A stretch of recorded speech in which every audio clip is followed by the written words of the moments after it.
Okay, here we are, chapter 21 of Because of Winn-Dixie. After I got Otis convinced to come, the rest of getting ready for the party was easy and fun. Me and Gloria decided to have the party at night when it would be cooler.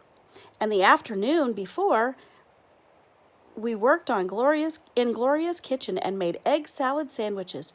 We cut them up in triangles and cut off the crust and put little toothpicks with frilly little tops on them.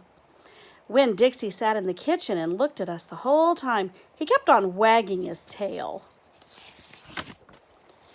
That dog thinks we're making these sandwiches for him, said Gloria Dump.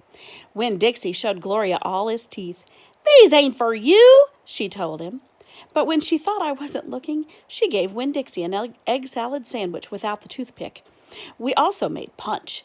We mixed together orange juice and grapefruit juice and soda in a big bowl.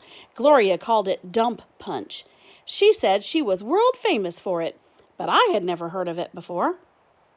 The last thing we did was decorate the yard all up. I strung pink and orange and yellow crepe paper in the trees to make it look fancy. We also filled up paper bags with sand and put candles in them. And right before it was time for the party to start, we went around and lit all the candles. It turned Gloria Dump's yard into a fairyland. Said Gloria Dump, looking around. Even somebody with bad eyes can tell it looks good. It did look pretty. It looked so pretty that it made my heart feel funny, all swollen and full, and I wished desperately that I knew where my mama was, so she could come to the party too. Miss Franny Block was the first person to arrive. She was wearing a pretty green dress that was all shiny and shimmery, and she had on high-heeled shoes that made her wobble back and forth when she walked.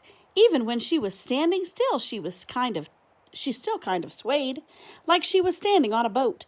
She was carrying a big glass bowl full of litmus lozenges.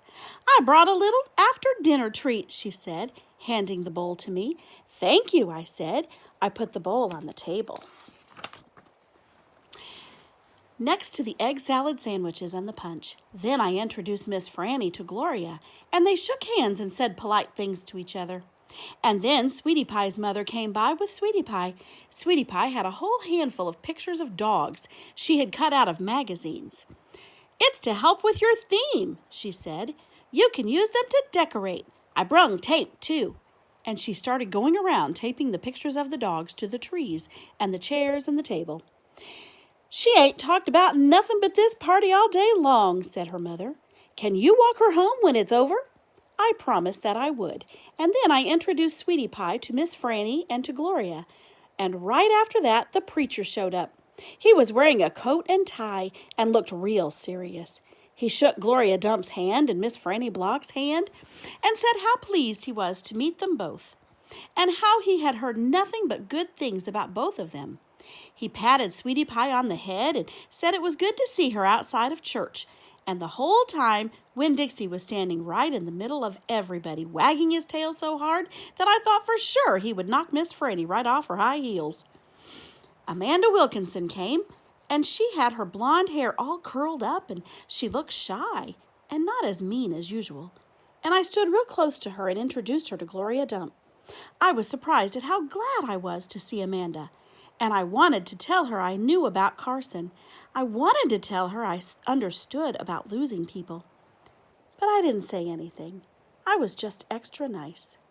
We were all standing around, smiling at one another and acting kind of nervous, when a real screechy voice said, Gertrude is a pretty bird.